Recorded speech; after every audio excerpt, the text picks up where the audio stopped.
ঝালকাঠি জেলা অপরূপ সৌন্দর্যের লীলাভূমি আমাদের এই বাংলাদেশ। ১,৪৭,৫৭০ বর্গ কিলোমিটারের জায়গা জুড়ে সমগ্র দেশের অবস্থান। আর এই পুরো দেশটিকে ৬৪ জেলায় ভাগ করা হয়েছে।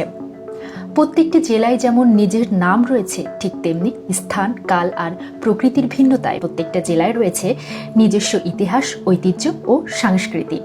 বরাবরের মতো এবার আমরা ঝালকাঠি জেলার বিস্তারিত নিয়ে আপনাদের সামনে হাজির হয়েছি। পাতা সবুজ মাঠ, গাছগাছালি, নদী-নালা, খালবিল, আপার সৌন্দর্যমণ্ডিত ৫৫৮.৬ বর্গ কিলোমিটারের আয়তন বিশিষ্ট পরিপাটি জেলা ঝালকাঠি। কবি জীবনানন্দ দাশের বিখ্যাত কবিতার আবার আসিব ফিরে কবিতার ধানসিঁড়ি নদীটি এই জেলায় অবস্থিত। এই জেলায় আছে এক গৌরব উজ্জ্বল ইতিহাস। এই জেলাটি বাংলাদেশের উপকূলীয় অঞ্চলে অবস্থিত হলেও এর কিছু বৈশিষ্ট্য রয়েছে। সুগন্ধা, বিষখালী, ধানসিঁড়ির মতো বিখ্যাত নদী এ জেলার বুকে চিরে প্রবাহিত। ঝালকাঠি সম্পর্কে জানতে হলে পুরো ভিডিওটি দেখুন এবং আমাদের চ্যানেলটি সাবস্ক্রাইব করে আমাদের সাথে থাকুন, যেন পরবর্তী আপডেটগুলো কোনোভাবেই মিস না হয়। ঝালকাঠি জেলার ইতিহাস। ঝালকাঠি পূর্বে বরিশাল জেলায় অন্তর্ভুক্ত ছিল। ১ এপ্রিল ১৮৭৫ সালে ঝালকাঠি পৌরসভার গোড়াপত্তন হয়। ব্রিটিশ শাসনামলে সেনাবাহিনী কর্তৃক কুলকাঠিতে ১৭ জন মুসলমান নিহত হন। স্থানীয় দাঙ্গা নিরসন ও শৃঙ্খলা প্রদানের জন্য ১৮৮২ সালে ঝালকাঠিতে একটি পুলিশ থানা স্থাপন করা হয়। নদী বন্দরের জন্য ঝালকাঠি সবসময় ইউরোপীয়দের আকর্ষণ করেছে। ফলে বিভিন্ন সময় ইস্ট ইন্ডিয়া কোম্পানি, ডাচ ও ফরাসিরা এখানে ব্যবসা কেন্দ্র খুলেছিল। বাণিজ্যিক গুরুত্বের জন্য ঝালকাঠি দ্বিতীয় কলকাতা বলা হতো। স্বাধীনতার যুদ্ধের সময় ঝালকাঠি সদর উপজেলায় রেজাউল করিম ২৪ সদস্য বিশিষ্ট মানিক বাহিনী গড়ে তোলেন। কিছু স্থানীয় রাজাকারের সহায়তায় ১৬ জুন ১৯৭১ সালে পাক হানাদার বাহিনী তাদের হত্যা করে। ২৭ এপ্রিল হানাদার বাহিনী ঝালকাঠি শহরে আগুন ধরিয়ে দেয় ও ব্যাপক ক্ষয়ক্ষতি করে। বাংলাদেশ স্বাধীনতা লাভের পরে ১৯৭২ সালে ১ জুলাই ঝালকাঠি থানাকে বরিশাল জেলায় মহকুমায় উন্নত করা হয়।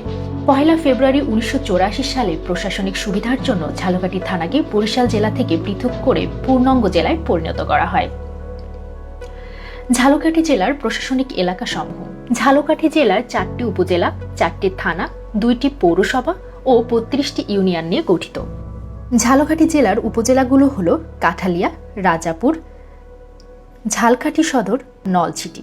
বাংলাদেশের আদমশুমারি ও গৃহগণনা ২০১১ অনুযায়ী ঝালকাঠি শহরের মোট জনসংখ্যা ৫৪,৯০৪ জন, যার মধ্যে ২৭,৯৫১ জন পুরুষ এবং ২৬,৯৫৩ জন নারী। ঝালকাঠি জেলার যোগাযোগ ব্যবস্থা। ঝালকাঠি শহরের পশ্চিম প্রান্তে গাবখান ব্রিজ খুলনা বরিশাল মহাসড়কে ঝালকাঠিকে সংযুক্ত করেছে। শহরের অভ্যন্তরীণ যাতায়াতের ক্ষেত্রে রিক্সা, টেম্পু, বাস জনপ্রিয় যানবাহন। ঝালকাঠি জেলার ব্যবসা বাণিজ্য। ঝালকাঠির অর্থনীতিকে সমৃদ্ধ করে রেখেছে তার নদী বন্দরের জন্য। ঝালকাঠি একটি প্রসিদ্ধ নদী বন্দর। প্রত্যন্ত অঞ্চলের মানুষেরা এখানে প্রতিনিয়ত যাতায়াত করে, যেহেতু এখানে গড়ে উঠেছে বেশ কয়েকটি ক্ষুদ্র শিল্প। এই শিল্পগুলোর মধ্যে লবণ বিশুদ্ধকরণ শিল্প অন্যতম। ব্যক্তিগত কর্ম উদ্যোগ ভিত্তিক শিল্প প্রতিষ্ঠান বহু আকারে গড়ে উঠেছে ঝালকাঠিতে। বঙ্গোপসাগরের লবণাক্ত জল থেকে উৎপন্ন অপরিশোধিত লবণ চট্টগ্রামের সাম্পানের মাঝিরা ঝালকাঠির লবণ শিল্প যোগান দেয়। এখানে চট্টগ্রাম থেকে অপরিশোধিত লবণ এখানে পরিশোধিত করে বাংলার বহু জেলায় চাহিদা মেটানো হয়। সারা দক্ষিণ বাংলা ছাড়াও খুলনা, মাদারীপুর, সাতক্ষীরা, চালনা, যশোর, বাগেরহাট ও গোপালগঞ্জে এই লবণ সরবরাহ করা হয়। চট্টগ্রাম, চাঁদপুর ও ঝালকাঠির অর্থনীতির আয়কে বাড়িয়ে তুলেছে এ শিল্প। অন্যদিকে বেকারের কর্মসংস্থান দিয়েছে। ঝালকাঠির তাঁত শিল্প অর্থনীতির একটি গুরুত্বপূর্ণ স্থান দখল করে আছে। ঝালকাঠিতে বেশ কিছু লোক তাঁতের কাজ করে জীবিকা নির্বাহ করে চলছে। এ তাঁতের উৎপাদিত পণ্যের মধ্যে লুঙ্গি, গামছা এবং শাড়ি প্রধান। আজও রাজধানী ঢাকাতে ঝালকাঠির তাঁতিদের গামছা বিশেষভাবে সমাদিত। কুঠির শিল্পের আর একটি উৎপাদিত পণ্যের মধ্যে শীতলপাটি এক বিরাট স্থান দখল করে এসেছে। দূর দূরান্ত থেকে মানুষ শীতল পাটি কিনতে গ্রীষ্মকালে ঝালকাঠিতে আসে। যারা পাটি তৈরি করে তাদের বলা হয় পাটিকর। চাল ঝালকাঠিতে ব্যবসা বাণিজ্যের এক গুরুত্বপূর্ণ স্থান দখল করে আছে। পূর্বে চাল ব্যবসা সুষ্ঠুভাবে বর্ধিত হারে চালানোর জন্য বহু ধান কল এখানে বিদ্যমান ছিল। আজও চাল এখানকার ব্যবসার আরেকটি অংশ। আড়তদারি ব্যবসা ঝালকাঠির ব্যবসায়ী অঙ্গনের এক গুরুত্বপূর্ণ জায়গা দখল করে আছে। ডাল, মরিচ, হলুদ, আদা, ময়দা, তেল, কাপড়, সুতা, ওষুধপত্র, মশলাদি ঝালকাঠির ব্যবসায়ীদের মাধ্যমে আমদানিকৃত হয়ে দেশের বিভিন্ন অঞ্চলে মানুষের চাহিদা মিটিয়ে চলছে। ঝালকাঠি জেলার শিক্ষা ব্যবস্থা। ঝালকাঠি জেলায় 18টি কলেজ, 9টি কারিগরি কলেজ, 157টি মাধ্যমিক বিদ্যালয় ও 36টি নিম্ন মাধ্যমিক বিদ্যালয় রয়েছে। এছাড়া এই জেলায় 123টি মাদ্রাসা রয়েছে, যার মধ্যে একটি কামিল, 15টি ফাজিল, 13টি আলিম ও 94টি দাখিল মাদ্রাসা। প্রাথমিক বিদ্যালয়ের সংখ্যা 584টি। এছাড়া এই জেলায় 162টি রেজিস্টার্ড প্রাথমিক বিদ্যালয় ও 3টি শিশু কল্যাণ প্রাথমিক বিদ্যালয় রয়েছে। ঝালকাঠি জেলায় প্রখ্যাত ব্যক্তিবর্গ। কামিনী রায়, যিনি ব্রিটিশ ভারতের প্রথম মহিলা স্নাতক ও স্বনামধন্য কবি ছিলেন। হজরত মাওলানা মুহাম্মদ আজিজুর রহমান, যিনি নেসারাবাদ কালিম মাদ্রাসার প্রতিষ্ঠাতা।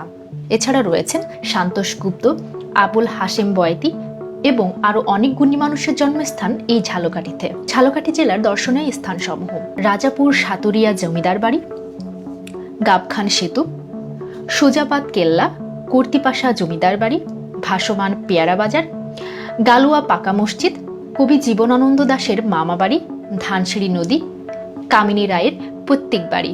ঐতিহ্য রঙে আনন্দের ছটায় বৈচিত্র্যের বুননে আসলেই অপরূপ আমাদের এই দেশের প্রতিটি কোণা। দর্শক, এই হলো আমাদের ঝালকাঠি জেলা, যা সত্যি অপরূপ সৌন্দর্যে ভরপুর।